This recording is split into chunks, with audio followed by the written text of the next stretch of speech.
की 10 बड़ी खबरें देखें 7news.in पर। गलवान से पीछे हटी चीन की सेना, लेकिन भारत में चाइनीज माल की बाढ़। आर्मेनिया ने भारत से मांगी सुखोई 30 जेट अपग्रेड की मदद। चीन से भारत के आयात में बढ़ोतरी और व्यापार घाटा एक बार फिर से चर्चा में है। अगस्त 2024 के आंकड़ों के अनुसार चीन से भारत को किया गया निर्यात 15.55% बढ़ गया है। इसके साथ ही रक्षा क्षेत्र में एक और महत्वपूर्ण खबर सामने आई है। आर्मेनिया ने रूस में बनी अपनी सुखोई 30 SM लड़ाकू विमानों को अपग्रेड करने के लिए भारत से मदद मांगी है। इस संबंध में एक विस्तृत खबर 7news.in पर आप देख सकते हैं, लिंक डिस्क्रिप्शन में उपलब्ध है। 74वें जन्मदिन पर ऐतिहासिक फैसलों की समीक्षा। स्टार्टअप्स के लिए भारत की अपनी सिलिकॉन वैली का सपना। प्रधानमंत्री नरेंद्र मोदी के 74वें जन्मदिन पर भारतीय राजनीति में उनकी महत्वपूर्ण भूमिका और उनकी यात्रा को लेकर कई बातें सामने आई हैं। उनके बचपन से लेकर आज तक की राजनीतिक यात्रा ने उन्हें न केवल भारत बल्कि वैश्विक स्तर पर एक प्रभावशाली नेता के रूप में स्थापित किया है। इस संबंध में एक विस्तृत खबर 7news.in पर आप देख सकते हैं, लिंक डिस्क्रिप्शन में उपलब्ध है। भारत ने एशियन हॉकी चैंपियंस ट्रॉफी में बनाया नया रिकॉर्ड। चीन को हराकर 5वीं बार खिताब जीता। भारत ने एशियन हॉकी चैंपियंस ट्रॉफी में अपनी बादशाहत बरकरार रखते हुए मेजबान चीन को 1-0 से हराकर खिताब पर कब्जा जमाया। यह भारत का इस टूर्नामेंट में रिकॉर्ड 5वां खिताब है। इस शानदार जीत के साथ 6ठी बार फाइनल में प्रवेश किया और पहली बार फाइनल खेलने उतरी चीन की टीम को हराया। इस संबंध में एक विस्तृत खबर 7news.in पर आप देख सकते हैं, लिंक डिस्क्रिप्शन में उपलब्ध है। नोएडा के पास बन रही नई वर्ल्ड क्लास सिटी अप्रैल 2025 में शुरू होगा।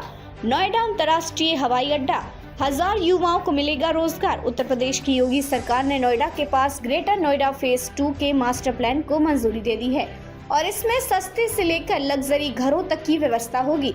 नोएडा इंटरनेशनल एयरपोर्ट, जो एशिया का सबसे बड़ा होगा, अप्रैल 2025 में शुरू होगा, जो 1000 युवाओं को रोजगार देगा और 2 लाख करोड़ रुपए का निवेश आकर्षित करेगा। इस संबंध में एक विस्तृत खबर 7news.in पर आप देख सकते हैं, लिंक डिस्क्रिप्शन में उपलब्ध है। पीएम मोदी ने एक्स हैंडल पर जम्मू कश्मीर के लोगों से वोटिंग की अपील की। जम्मू कश्मीर विधानसभा चुनाव के पहले चरण की वोटिंग शुरू हो गई है। आज पहले फेज में 24 सीटों पर वोटिंग हो रही है।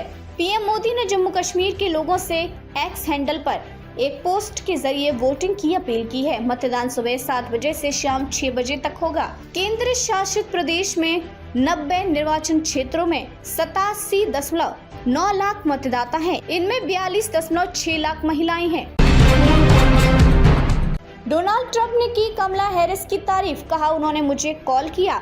डोनाल्ड ट्रंप ने अपने प्रतिद्वंदी और उपराष्ट्रपति कमला हैरिस की तारीफ की है। ट्रंप ने कहा कि उन पर हुए जानलेवा हमले के बाद कमला हैरिस ने उन्हें फोन किया था। हम दोनों के बीच बहुत अच्छी बातचीत हुई। चटपा पीपल में मुसीबत बना भूस्खलन जोन। बद्रीनाथ हाईवे कल रात से बंद।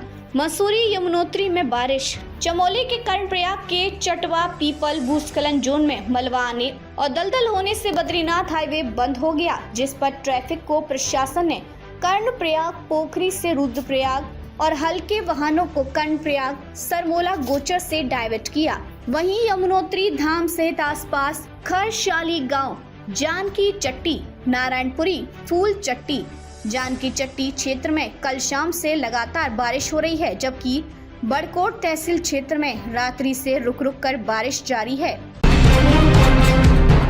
गंगा समेत यह नदियां उफान पर। तेजस्वी की विधानसभा में बाढ़ से लोग परेशान। पटना के क्षेत्र स्कूल बंद। गंगा, सोन, पुनपुन, दरधा, गंडक, जिरायन और फल्गु समेत कई नदियों का जलस्तर में लगातार वृद्धि हो रही है। बक्सर, पटना, वैशाली जिले के कुछ इलाकों में बाढ़ का खतरा बढ़ गया है। पटना के धीगा, गांधी घाट, बेगूसराय के हाथीदह, भागलपुर के कहलगांव में गंगा का जलस्तर ताल निशान के ऊपर चला गया है। बक्सर में कई एकड़ में लगे फसल डूब गए। एक्ट्रेस कंगना रनौत की फिल्म इमरजेंसी पर बॉम्बे एससी में आज होगी सुनवाई। ज्ञानवापी केस पर भी सुनवाई।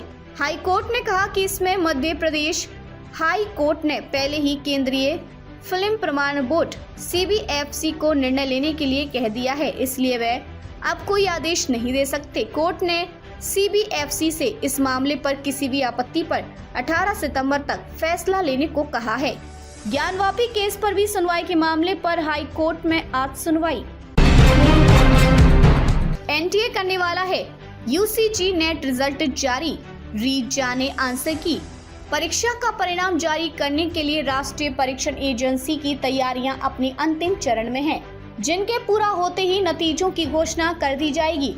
लेटेस्ट रिपोर्ट के अनुसार NTA 19 से 22 सितंबर के बीच UGC नेट रिजल्ट 2024 को जारी कर सकता है। हालांकि एजेंसी की तरफ से अभी आधिकारिक जानकारी साझा नहीं की गई है।